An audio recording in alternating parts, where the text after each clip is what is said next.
Thank you, Phoebe. And thank you, everybody, for coming. I love Creative Mornings, and it's such an honour to be asked. So, big thank you. So, silence. It's a kind of ironic topic for a talk, isn't it? For me, silence is a gift. Its moments are found in the stillness before dawn, the drowsiness of Boxing Day, when a child is deep in mischief, and most profoundly, in our truth, deep inside of us. This truth is found in the practice of meditation, where we remove the distractions, the tumbling emotions, the habitual thinking, and we settle into our place of inner knowing, where truth does not require words. I hope to share this gift with you today and dispel some myths that you may hold around embracing your own practice of meditation. But first, let me tell you my story. My life, not 5 years back, looked very different to what it does today. After graduating from uni and none too enticed by the prospect of the career climb, the white picket fence, 2 kids and a dog, I headed overseas to find myself. Through acquaintances and detours, I was exposed to the vast divide between the world's richest and the world's poorest. Finding these extremes unjust, I was drawn to a career as an international development professional or aid worker. After a stint working in the war-torn Palestinian territories, I landed my dream job with the United Nations in Bangladesh. I was eager and dedicated, and I quickly moved up the ranks. After a few years, I was promoted as the head of a large regional operation in a place called Cox's Bazar, a remote area on the border of Bangladesh and Myanmar. I oversaw several teams, primarily responsible for delivering humanitarian assistance in the refugee camps, emergency disaster relief, and implementing livelihood programs as a way to address the wide-scale poverty that was in the area. It was a diverse and challenging role, steeped in politics and security risks, and one in which I was in well over my head. Green to the responsibility, there was little time to become accustomed to it all before border tensions began to rise, and what started as a trickle turned into what was unfavourably called an influx of refugees.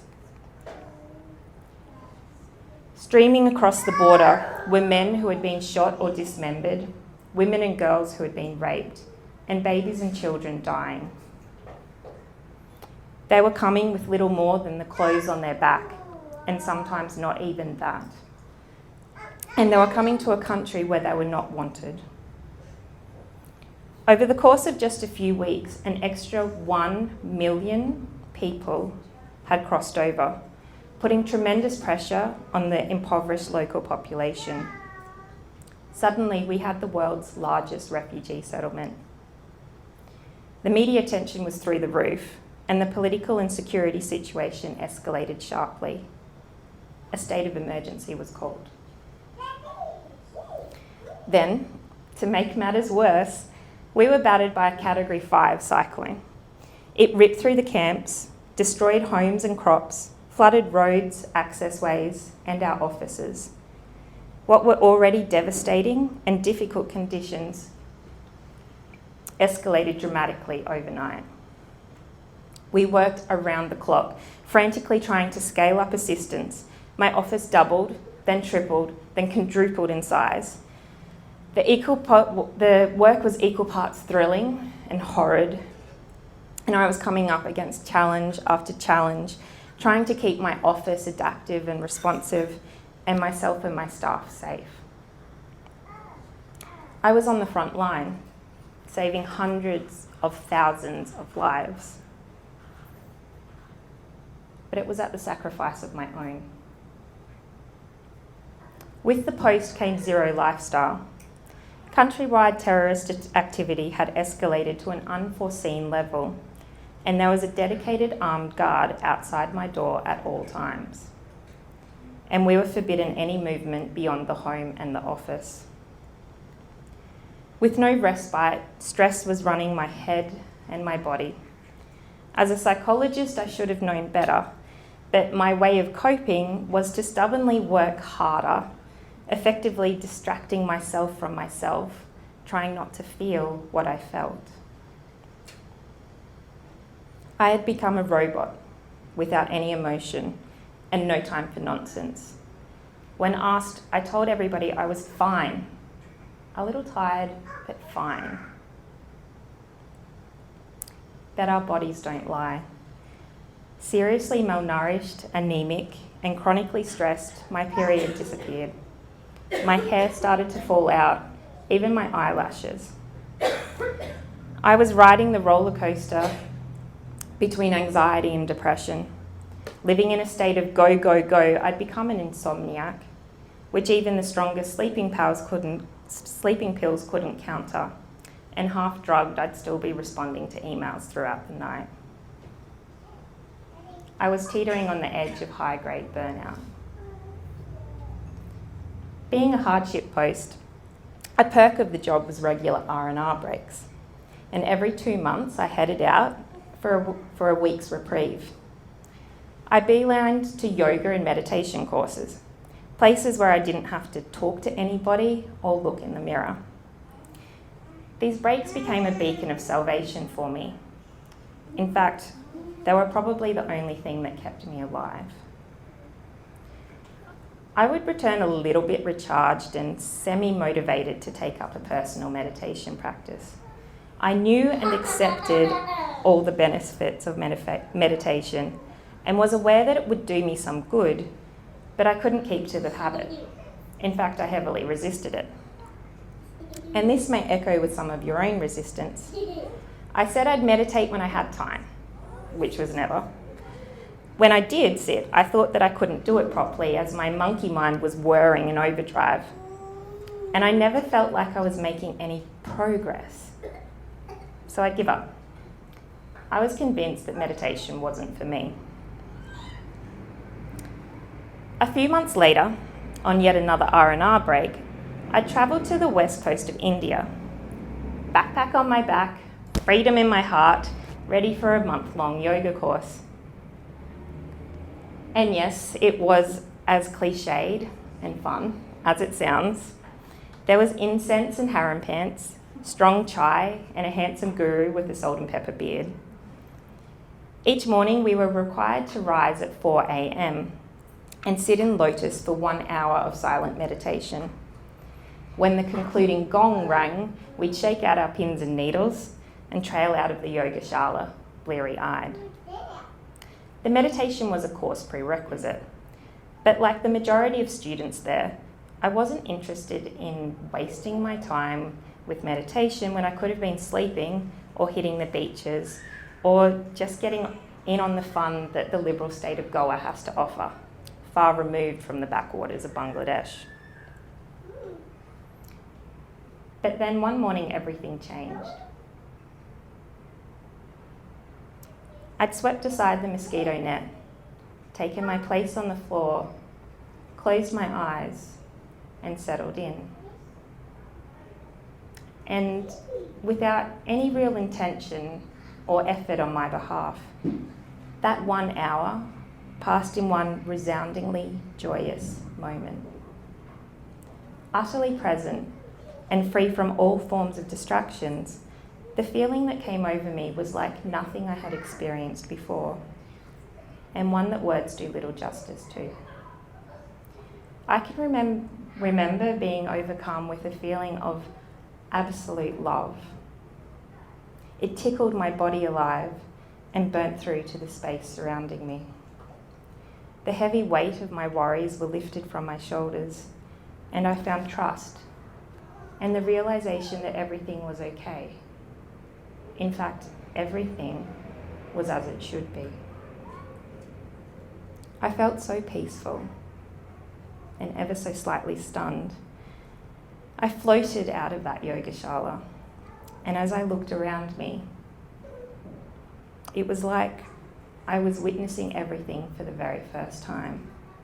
It was so bright, so colourful, It was though I saw everything in its pure form, like a young child does, without any kind of story attached. And man, it was beautiful.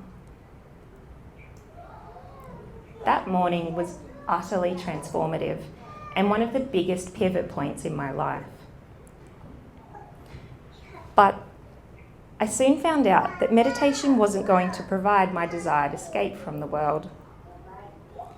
As Rishi, our meditation teacher, had said to us, meditation is not here to make you feel good.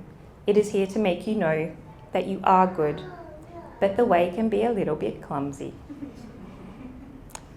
This was an understatement. Yes, I was finding more calm, greater mental clarity, and was less reactive in general. But the more I sat, it was apparent that I couldn't just breathe and concentrate my way out of the mess that I was in, nor, more ideally, live in that transcendental state that I'd found in India. On the contrary, it was though I had walked into a dust storm, and all the dirt that I thought had been trodden well down into the road beneath me was being flung up in my face. All the not so pretty stuff I'd become expert at avoiding was becoming painfully clear. And the hardest truth to realise was that I was living an intoxicating lie. A lie that told me I was successful, I was saving lives, I was on a career trajectory. A lie that said I had travelled far from the white picket fence and the status quo. A lie that said here I was really living life in all its richness and diversity. Right? Wrong. I wasn't experiencing my life at all. In silent reflection, I became increasingly aware of just how far I had strayed. I was striving to meet other people's values and ideas of success, not my own. And this was reflected in the utter exhaustion that I felt, in the crippling lack of confidence in myself, and low self-worth that saw me seeking external validation and settling into a marriage with a violent and abusive man. All the stress and overwhelm was far more reflective of me living a life that was incongruent with myself rather than the pressure that I was under.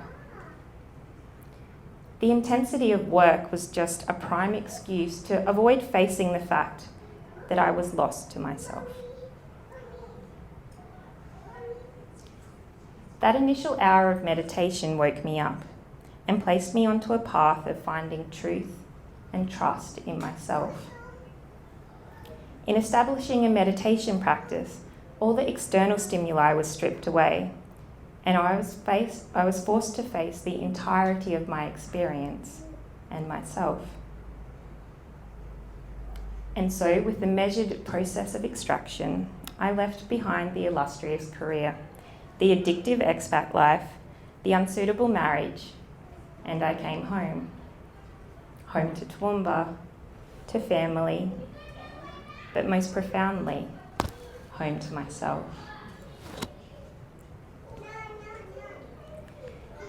In the rawness of this experience, I have been shown that we are all the creative directors of our lives. Art is not just the realm of the Weiweis and the Monets. Our art is displayed in the symphony of people we bring together, the menus we create, the array of colours and textures that we wrap ourselves in, the paths we illuminate, the bread we knead, the flowers we cultivate, the stories we weave, the love we breathe tender life to, and the precious souls we birth and raise. And I believe that each one of us sitting here has vast creative potential, far exceeding what we already bring to life.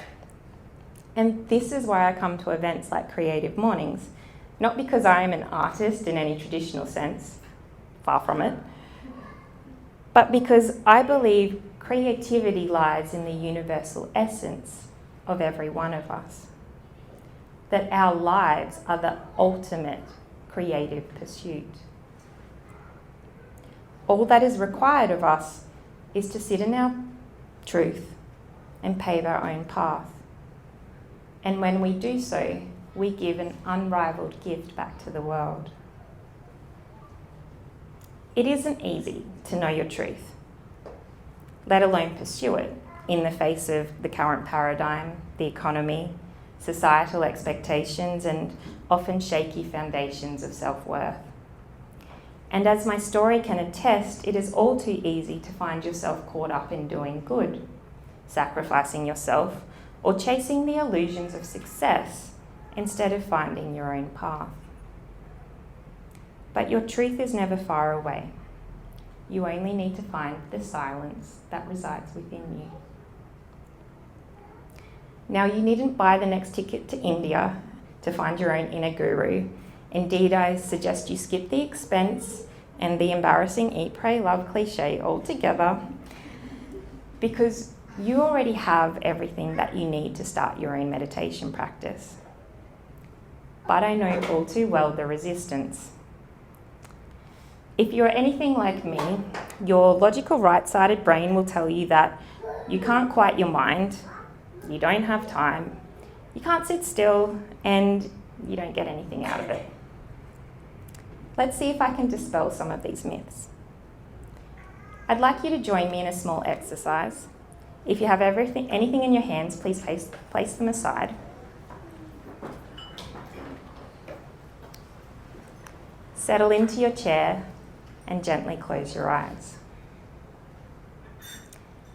Now bring to mind an image of a white bear. Imagine this white bear and keep holding your attention solely on it. Just the white bear, nothing else.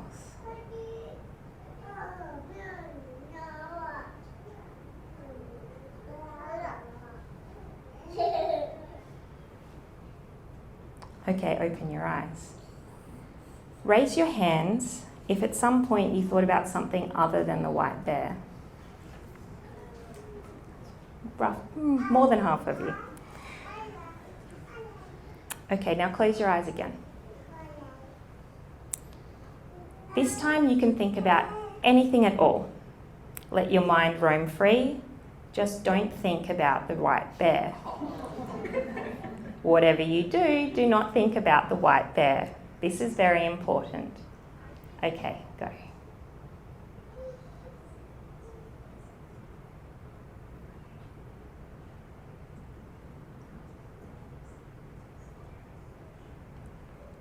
Okay, open your eyes. Raise your hand if you thought about the white bear. So this is a demonstration of the imaginatively named white bear phenomena, identified by a Harvard psychologist, who found that we cannot go more than 5 seconds without a new thought popping into our head. Further, the more we try not to think about something, the more we will. So for you, this means that the next time you're in meditation and you find your mind overcrowding with passing thoughts and things that you need to do, don't be discouraged. Do not try to block your thoughts. Instead, allow them to drift in and to drift out without engaging, just like clouds passing in the sky. If you find yourself going down the rabbit hole, gently bring yourself back up. The more you practice, the more you will find space between your thoughts.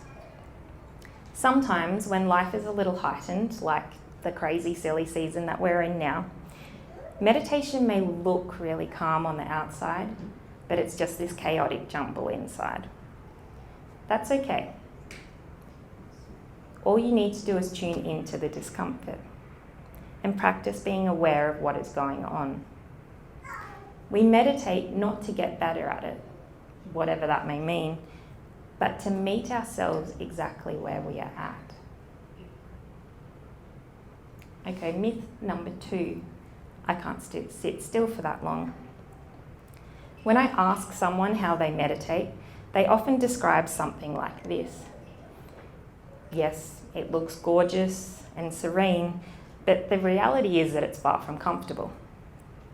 Instead, I invite you to do what allows you to feel relaxed yet present, something that you will feel drawn to do again. This may be sitting on your couch with pillows supporting you, or perhaps sitting doesn't work for you at all.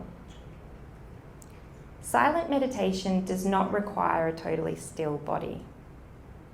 You may be at your most mindful when you are immersed in your own creative pursuit, like drawing or painting. You simply choose the place where you feel the most relaxed, grounded and clear, and you practice mindful, silent awareness there. It's becoming a little bit easier, right? The next and possibly most common point of resistance is this: I don't have time to meditate. All you need is 5 minutes a day. But here's the craziest thing: you can't afford not to, because daily meditation actually gives back to you more than what you put in.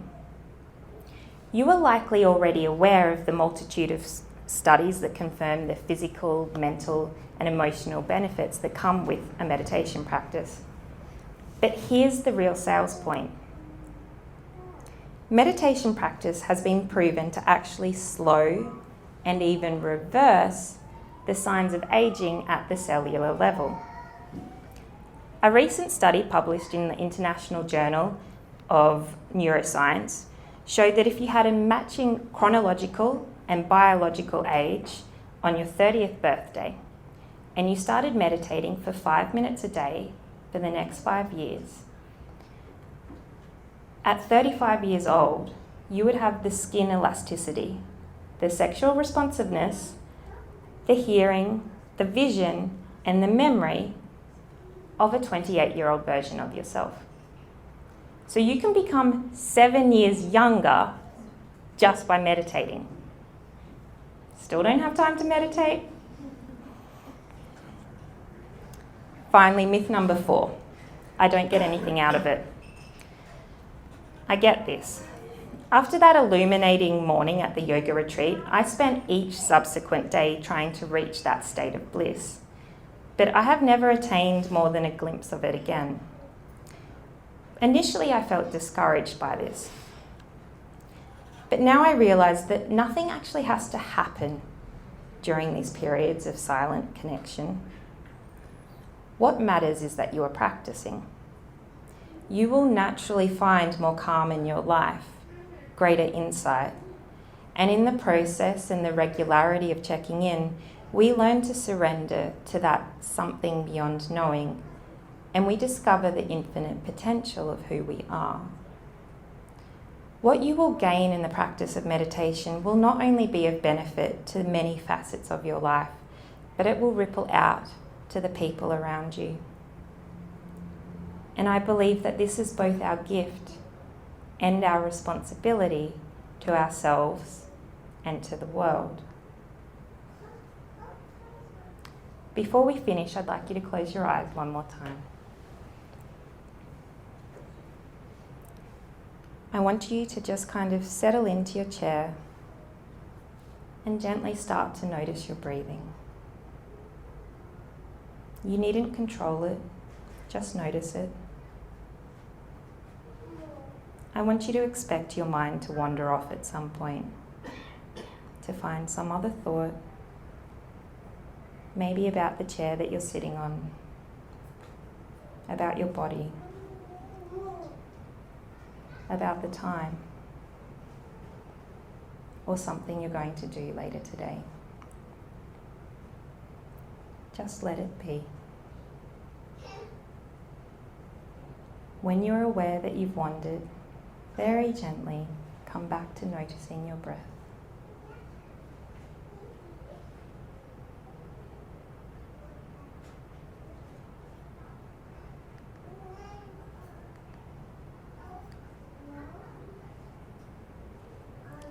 And when you're ready, gently open your eyes.